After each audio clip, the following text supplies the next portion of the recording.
Welcome to our channel. Today we how to restore dispute evidence uploads on Capital One easy tutorial step by step clearly. To restore dispute evidence uploads on Capital One, start by opening your preferred web browser. Navigate to the Capital One website. Log into your account using your username and password. Once logged in, locate the Account Services tab on the main menu. Click on the Disputes option within the Account Services section. You will see a list of your current disputes.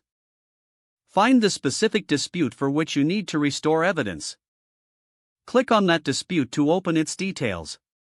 Look for the option that says Manage Evidence or Upload Evidence. If you previously uploaded evidence, you should see an option to view or restore those files. Click on the Restore button next to the relevant evidence. Follow any prompts to confirm the restoration of the evidence. After confirmation, the evidence should be successfully restored. Review the dispute details to ensure everything appears correct.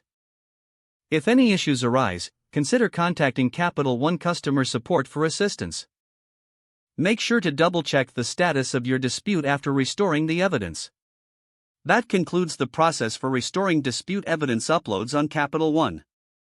If the page does not load, refresh the browser or try again in a private or incognito window.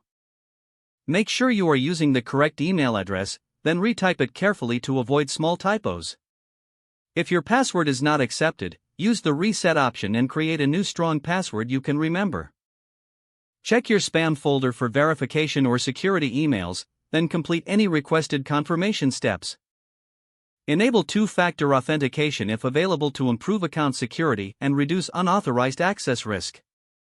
After signing in, review your profile details so your contact information and settings are accurate and current.